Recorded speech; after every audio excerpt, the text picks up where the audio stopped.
ನಮಸ್ಕಾರ ಸ್ನೇಹಿತರೆ, ಎಲ್ಲ SR TV ಕನ್ನಡ ಚಾನೆಲ್ ವೀಕ್ಷಕರಿಗೆ ಆತ್ಮೀಯ ಸ್ವಾಗತ. ಸ್ನೇಹಿತರೆ, ನಾವು ದೇವ್ರಿಗಿಡುವಂಥ ಪ್ರಸಾದನ ಕೆಲವೊಮ್ಮೆ ಇರುವೆಗಳು ಬಂದು ತಿಂತಾ ಇರುತ್ತೆ. ಈ ರೀತಿ ತಿಂದ್ರೆ ನಮ್ಗೇನಾದ್ರೂ ದೋಷ ಬರುತ್ತಾ ಅಥವಾ ಇನ್ನೇನಾದ್ರೂ ಸಮಸ್ಯೆ ಬರುತ್ತಾ ಅನ್ನೋ ಅನುಮಾನ ಎಲ್ರಿಗೂ ಇದೆ.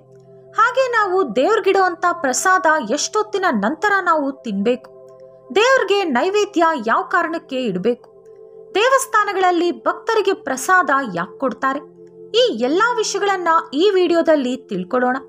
ಆದ್ರೆ ಅದಕ್ಕೂ ಮುಂಚೆ ನೀವಿನ್ನೂ ನಮ್ಮ ಚಾನೆಲ್ ಅನ್ನು ಸಬ್ಸ್ಕ್ರೈಬ್ ಮಾಡ್ಕೊಂಡಿಲ್ಲ ಅಂದ್ರೆ ಖಂಡಿತ ಈಗಲೇ ಸಬ್ಸ್ಕ್ರೈಬ್ ಮಾಡ್ಕೊಳ್ಳಿ. ಹಾಗೆ ಈ ವಿಡಿಯೋ ಇಷ್ಟ ಆದ್ರೆ ಮರೀದೆ ಒಂದು ಲೈಕ್ ಕೊಡಿ. ಸ್ನೇಹಿತರೆ, ನಾವು ಯಾವುದೇ ದೇವಸ್ಥಾನಕ್ಕೆ ಹೋದ್ರೂ ಕೂಡ ದೇವರಿಗೆ ನೈವೇದ್ಯ ಮಾಡಿರೋಂಥ ಪ್ರಸಾದನ ಅಲ್ಲಿ ಬಂದಿರೋ ಭಕ್ತರೆಲ್ರಿಗೂ ಹಂಚ್ತಾರೆ. ನಾವು ಕೂಡ ಕಣ್ಣು ಗುತ್ಕೊಂಡು ಆ ಪ್ರಸಾದನ ತಿಂತೀವಿ. ಆ ರೀತಿ ಪ್ರಸಾದ ಕೊಡೋದ್ರಿಂದ ಯಾವ್ದಾದ್ರೂ ಕಾರಣ ಇದೆಯಾ ಅಂತ ನೋಡೋಣ. ಪ್ರಸಾದ ಅಂದ್ರೆ ಅರ್ಥ ಮನಸ್ಸನ್ನ ನಿರ್ಮಲಗೊಳಿಸೋದು. ಶಾಸ್ತ್ರಗಳಲ್ಲಿ ಬರೆದಿರೋ ಪ್ರಕಾರ ಪ್ರಸಾದ ಅಂದ್ರೆ ಮನಸ್ಸನ್ನ ಸ್ವಚ್ಛಗೊಳಿಸೋದು. ನಾವು ಪ್ರತಿದಿನ ಎಂತ ರುಚಿಕರವಾದ ಊಟ ತಿಂದ್ರೂ ಕೂಡ ದೇವಸ್ಥಾನಗಳಲ್ಲಿ ಕೊಡುವಂತ ಒಂದು ಚಮಚ ಪ್ರಸಾದ ನಮ್ಮ ಮನಸ್ಸನ್ನ ಎಷ್ಟೋ ಸಂತೋಷಪಡಿಸುತ್ತೆ. ಅದರಲ್ಲಿರುವಂತ ರುಚಿ ಯಾವ ಭಕ್ಷ್ಯ ಭೋಜನದಲ್ಲೂ ಸಿಗಲ್ಲ. ಪ್ರಸಾದದಲ್ಲಿರುವಂತ ಶಕ್ತಿ ಅಂತದ್ದು. ಅದು ನಮ್ಮ ಮನಸ್ಸನ್ನ ಪ್ರಸನ್ನಗೊಳಿಸುತ್ತೆ.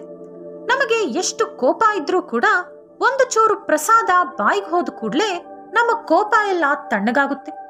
ನಮ್ಮ ಮುಖದ ಮೇಲೆ ಮಂದಹಾಸ ಮೂಡುತ್ತೆ. ಎಲ್ಲ ದಾನಗಳಿಗಿಂತ ಅನ್ನದಾನ ಶ್ರೇಷ್ಠವಾದದ್ದು ಅಂತ ಹೇಳ್ತಾರೆ. ಇದೇ ಕಾರಣದಿಂದ ದೇವಾಲಯಗಳಲ್ಲಿ ಪ್ರಸಾದವನ್ನ ಭಕ್ತರಿಗೆ ಹಂಚ್ತಾರೆ. ಪ್ರಸಾದವನ್ನ ಪವಿತ್ರವಾಗಿ ತಯಾರಿಸಿದಾಗ ಮಾತ್ರನೇ ಅದು ಪರಬ್ರಹ್ಮ ಸ್ವರೂಪವಾಗುತ್ತೆ. ನಾವು ಪ್ರತಿದಿನ ಯಾವುದೇ ಊಟ ಅಥವಾ ನೀರು ಕುಡಿಯೋಕ್ಕೂ ಮುಂಚೆ ಕೃಷ್ಣಾರ್ಪಣಂ ಅಥವಾ ಶಿವಾರ್ಪಣಂ ಇಲ್ಲ ನಿಮ್ಗೆ ಇಷ್ಟ ಬಂದಿರೋ ದೇವರ ಹೆಸರನ್ನ ಹೇಳ್ಕೊಂಡು ಅದನ್ನ ತಿಂದಾಗ ಕುಡಿದಾಗ ಆ ಪದಾರ್ಥಕ್ಕೆ 2ರಷ್ಟು ಶಕ್ತಿ ಬರುತ್ತೆ. ಇನ್ನು ದೇವರಿಗೆ ಪ್ರತಿದಿನ ನೈವೇದ್ಯ ಯಾಕಿಡ್ಬೇಕು? ದೇವರು ಶಿಲಾರೂಪದಲ್ಲಿ ಇರ್ತಾರೆ. ನಾವು ಪ್ರಸಾದ ಇಟ್ರೆ ಅವ್ರು ಬಂದು ತಿನ್ನಲ್ಲ. ಹಾಗಿರುವಾಗ ಅವ್ರ ಮುಂದೆ ಪ್ರಸಾದನ ಯಾಕಿಡ್ಬೇಕು? ಈ ಪ್ರಶ್ನೆ ಕೂಡ ತುಂಬಾ ಜನ ಕೇಳ್ತಾರೆ. ನಾವು ಪ್ರತಿದಿನ ನೈವೇದ್ಯ ದೇವ್ರಿಗೆ ಇಡೋಕೊಂದು ಕಾರಣ ಇದೆ. ನಾವು ದೇವ್ರಿಗಂತ ಒಂದು ಪ್ರಸಾದ ತಯಾರು ಮಾಡ್ತಿದ್ರೆ ಅದನ್ನ ಎಷ್ಟೋ ಪವಿತ್ರವಾಗಿ ತಯಾರು ಮಾಡ್ತೀವಿ.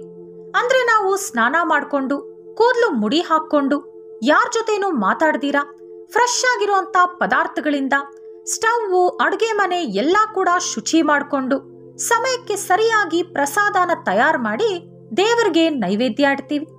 ಅಂತ ಸ್ವಚ್ಛವಾದ ಆಹಾರವನ್ನ ಸಮಯಕ್ಕೆ ಸರಿಯಾಗಿ ನಾವು ತಿಂದ್ರೆ ನಮ್ಮ ಆರೋಗ್ಯಕ್ಕೂ ಕೂಡ ತುಂಬಾ ಒಳ್ಳೇದು. ಅದೇ ರೀತಿ ನಾವು ದೇವರಿಗೆ ಯಾವಾಗ್ಲೂ ಕೂಡ ಸಾತ್ವಿಕ ಅಂದ್ರೆ ಸಸ್ಯಾಹಾರಿ ಪದಾರ್ಥವನ್ನ ಮಾತ್ರನೇ ನೈವೇದ್ಯವಾಗಿ ಸಮರ್ಪಿಸ್ತೀವಿ. ಇದರಿಂದ ನಾವು ತಾಮಸ ರಜೋಗುಣಗಳಿರುವಂತ ಮಾಂಸಾಹಾರ ಪದಾರ್ಥ ಅಲ್ದಿರ ಸಾತ್ವಿಕ ಗುಣ ಇರುವಂತ ಸಸ್ಯಾಹಾರಿ ಪದಾರ್ಥವನ್ನ ಪ್ರತಿದಿನ ತಿಂತೀವಿ. ಇನ್ನು ದೇವಸ್ಥಾನಗಳಲ್ಲಿ ಅಥವಾ ಮನೆಯಲ್ಲೂ ಕೂಡ ಪ್ರಸಾದನ 4 ಜನಕ್ಕೆ ಹಂಚಿ ತಿನ್ನಬೇಕು ಅಂತ ಹಿರಿಯರು ಪಂಡಿತರು ಹೇಳ್ತಾರೆ. ಯಾಕಂದ್ರೆ ಈ ಪ್ರಪಂಚದಲ್ಲಿ ತುಂಬಾ ಜನರಿಗೆ 3 ಹೊತ್ತು ಊಟ ಸಿಗಲ್ಲ, ಪೌಷ್ಟಿಕಾಂಶ ಇರುವಂತ ಪದಾರ್ಥಗಳು ಸಿಗಲ್ಲ. ಹಾಗಾಗಿ ನಾವು ಪ್ರಸಾದದ ರೂಪದಲ್ಲಿ 4 ಜನ ಬಡವರಿಗೆ ಸ್ವಚ್ಛವಾದ ಪದಾರ್ಥದಿಂದ ತಯಾರಿಸಿರೋ ಆಹಾರನ ಕೊಟ್ಟಂತಾಗುತ್ತೆ. ಇನ್ನು ಇಷ್ಟು ಮಾತ್ರ ಅಲ್ದಿರ ನಮಗೂ ಕೂಡ ಅನ್ನದಾನ ಮಾಡಿರೋಷ್ಟು ಪುಣ್ಯ ಬರುತ್ತೆ. ಹಾಗೆ ನಾವು ಒಂದು ಕಲ್ಲಿಗೆ ರೆಗ್ಯುಲರ್ ಆಗಿ ಪೂಜೆ ಮಾಡ್ತಿದ್ರೆ ಆ ಕಲ್ಲಿಗೂ ಕೂಡ ಶಕ್ತಿ ಬರುತ್ತೆ ಅಂತ ಹೇಳ್ತಾರೆ. ಋಷಿ ಮುನಿಗಳು ಯಜ್ಞ ಹೋಮ ಹವನ ಮಾಡಿ ಅದರ ಹವಿಸ್ಸನ್ನ ದೇವರಿಗೆ ಅರ್ಪಿಸ್ತಾ ಇದ್ರು. ಆ ರೀತಿ ದೇವರಿಗೆ ಶಕ್ತಿ ಬರ್ತಿತ್ತು. ಆ ಶಕ್ತಿಯಿಂದಾನೇ ದೇವರು ಜನರ ಮಧ್ಯೆನೇ ಓಡಾಡ್ತಾ ಇದ್ರು. ಅವ್ರಿಗೆ ಕಷ್ಟ ಬಂದಾಗ ದೇವರೇ ಸ್ವತಃ ಅವತಾರ ಪಡೆದು ಭೂಮಿಗೆ ಬರ್ತಾ ಇದ್ರು. ಸಮಯಕ್ಕೆ ಸರಿಯಾಗಿ ಮಳೆ ಬೆಳೆ ಸ್ವಚ್ಛವಾದ ಗಾಳಿ ವಾತಾವರಣ ಎಲ್ಲಾ ಕೂಡ ಕೊಡ್ತಾ ಇದ್ರು. ಆದ್ರೆ ಈಗ ಅಂತ ಭಕ್ತಿ ಯಾರಿಗೂ ಇಲ್ಲ. ಹೋಮ ಹವನ ಕೂಡ ಫ್ರೀಯಾಗಿ ಯಾರು ಮಾಡಲ್ಲ, ದುಡ್ಡು ತಗೊಂಡು ಅವ್ರು ಮಾಡ್ತಾರೆ. ನಾವು ಯಾವುದೋ ಕೋರಿಕೆ ಇಟ್ಕೊಂಡು ಹೋಮ ಹವನ ಮಾಡಿಸ್ತೀವಿ. ಇಲ್ಲಿ ಯಜ್ಞ ಮಾಡಿರುವಂತ ಶಕ್ತಿ ನಾವು ಪಡ್ಕೋತೀವಿ. ದೇವ್ರಿಗೋಸ್ಕರ ಯಜ್ಞ ಮಾಡಿಸಿದಾಗ ಮಾತ್ರನೇ ದೇವ್ರಿಗೆ ಶಕ್ತಿ ಬರುತ್ತೆ. ನನ್ನ ಉದ್ದೇಶ ಈಗ ದೇವ್ರಿಗೆ ಶಕ್ತಿ ಇಲ್ಲ ಅಂತಲ್ಲ. ದೇವ್ರು ನಮ್ಗೆ ಕಾಣಿಸ್ಕೋಬೇಕಂದ್ರು ಹಿಂದಿನ ಕಾಲದ ತರ ದೇವರು ಮನುಷ್ಯರ ಮಧ್ಯೆ ಓಡಾಡ್ಬೇಕಂದ್ರು, ನಮ್ಮ ಕಷ್ಟಗಳಿಗೆ ದೇವರು ಸ್ಪಂದಿಸ್ಬೇಕಂದ್ರು ದೇವ್ರಿಗೋಸ್ಕರ ನಾವು ಏನಾದ್ರೂ ಮಾಡಬೇಕಾಗುತ್ತೆ.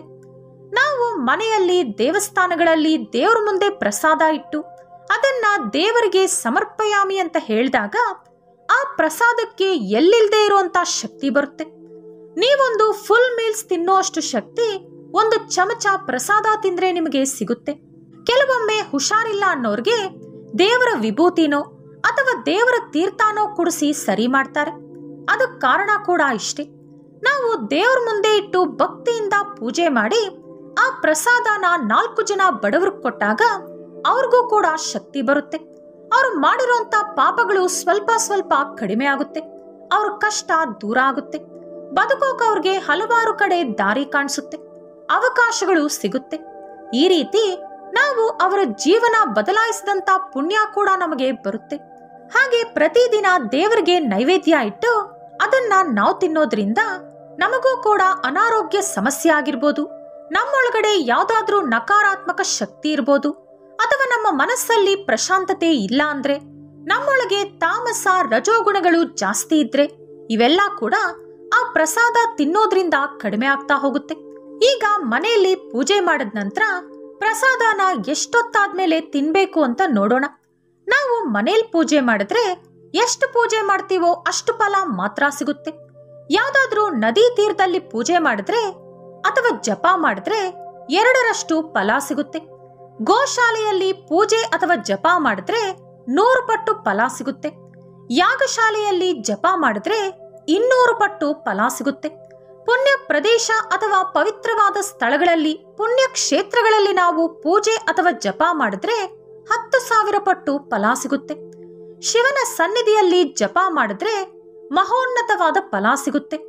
ಹುಲಿ ಚರ್ಮದ ಮೇಲೆ ಕುಳಿತುಕೊಂಡು ಜಪ ಮಾಡಿದ್ರೆ ಮೋಕ್ಷ ಪ್ರಾಪ್ತಿಯಾಗುತ್ತೆ. ಅದೇ ರೀತಿ ಕಲ್ಲು ಬಂಡೆ ಅಥವಾ ಯಾವ್ದಾದ್ರೂ ಬೆಟ್ಟದ ಮೇಲೆ ಕುಳಿತುಕೊಂಡು ಜಪ ಮಾಡಿದ್ರೆ ಅನಾರೋಗ್ಯ ದೂರ ಆಗುತ್ತೆ. ನೆಲದ ಮೇಲೆ ಕೂತ್ಕೊಂಡು ಜಪ ಮಾಡಿದ್ರೆ ದುಃಖ ದೂರ ಆಗುತ್ತೆ. ಹುಲ್ಲಿನ ಮೇಲೆ ಕುಳಿತು ಜಪ ಮಾಡಿದ್ರೆ ನಮ್ಮ ಕೀರ್ತಿ ಹೆಚ್ಚಾಗುತ್ತೆ. ಮನೆಯಲ್ಲಿ ದೇವ್ರ ಕೋಣೆ ಅನ್ನೋದು ಉತ್ತರ ಅಥವಾ ಪೂರ್ವದ ಕಡೆ ಮುಖ ಮಾಡಿರ್ಬೇಕು. ಪೂರ್ವ ದಿಕ್ಕಿಗೆ ಅಧಿಪತಿ ಇಂದ್ರ, ಉತ್ತರ ದಿಕ್ಕಿಗೆ ಅಧಿಪತಿ ಕುಬೇರ. ಇದೇ ಕಾರಣಕ್ಕೆ ದೇವ್ರ ಮನೆ ಉತ್ತರ ಅಥವಾ ಪೂರ್ವದ ಕಡೆ ಮುಖ ಮಾಡಿರ್ಬೇಕು.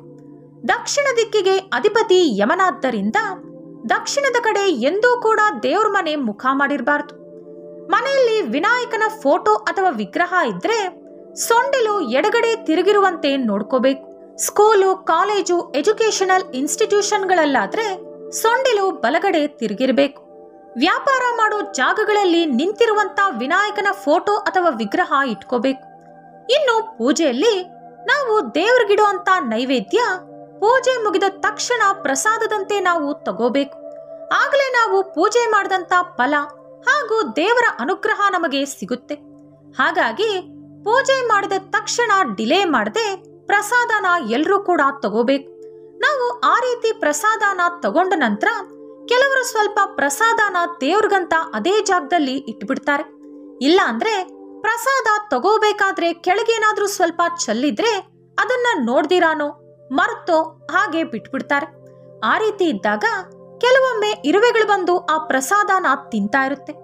ಹಾಗೇನಾದ್ರೂ ನಿಮ್ಮ ಮನೆಯಲ್ಲಾದ್ರೆ ಅದಕ್ಕೆ ನೀವು ಚಿಂತೆ ಮಾಡೋಂತ ಅಗತ್ಯ ಇಲ್ಲ. ಯಾಕಂದ್ರೆ ಇರುವೆಗಳು ಬಂದು ದೇವ್ರ ಪ್ರಸಾದ ತಿಂದ್ರೆ ನಿಮ್ಮನೆಯಲ್ಲಿ ಯಾವ್ದಾದ್ರೂ ಆರ್ಥಿಕ ಸಮಸ್ಯೆನೋ, ಅನಾರೋಗ್ಯ ಸಮಸ್ಯೆನೋ, ಹಣಕ್ಕೆ ಸಂಬಂಧಪಟ್ಟಿರೋ ಯಾವುದೇ ಸಮಸ್ಯೆ ಇದ್ರೂ ಕೂಡ ಅವೆಲ್ಲ ಅಲ್ಲಿಗೆ ಕೊನೆಯಾಗುತ್ತೆ. ಹಾಗಂತ ನೀವು ಪ್ರಸಾದನ ಇರುವೆ ತಿನ್ಲಿ ಅನ್ನೋ ಕಾರಣಕ್ಕೆ ದೇವ್ರ ಮನೆಯಲ್ಲಿ ಹಾಗೆ ಬಿಟ್ರೆ ಒಂದು ವೇಳೆ ಪ್ರಸಾದ ಒಣಗೋದ್ರೆ ಮಾತ್ರ ಮನೆಗೆ ತುಂಬಾನೇ ದರಿದ್ರ ಬರುತ್ತೆ, ಆಹಾರಕ್ಕೆ ಕೊರತೆ ಉಂಟಾಗುತ್ತೆ. ಹಾಗಾಗಿ ನೀವು ದೇವ್ರಿಗಿಟ್ಟಂತ ಪ್ರಸಾದ ಒಣಗ್ದೀರಾ ನೋಡ್ಕೋಬೇಕು. ಮ್ಯಾಕ್ಸಿಮಮ್ ಪ್ರಸಾದನ 1 ಗಂಟೆ ಒಳಗೆ ಪೂರ್ತಿ ಖಾಲಿ ಮಾಡಬೇಕು. ಈ ವಿಡಿಯೋ ನಿಮಗೆ ಇಷ್ಟ ಆದ್ರೆ ಲೈಕ್ ಮಾಡಿ, ಶೇರ್ ಮಾಡಿ. ಇಂತಹ ಹೆಚ್ಚಿನ ಉತ್ತಮ ಮಾಹಿತಿಗಳಿಗಾಗಿ ತಪ್ಪದೇ ನಮ್ಮ ಚಾನೆಲ್ ಅನ್ನು ಸಬ್ಸ್ಕ್ರೈಬ್ ಮಾಡ್ಕೊಳ್ಳಿ. ನಾಳೆ ಮತ್ತೊಂದು ವಿಡಿಯೋದೊಂದಿಗೆ ಪುನಃ ಭೇಟಿಯಾಗೋಣ. ಧನ್ಯವಾದಗಳು.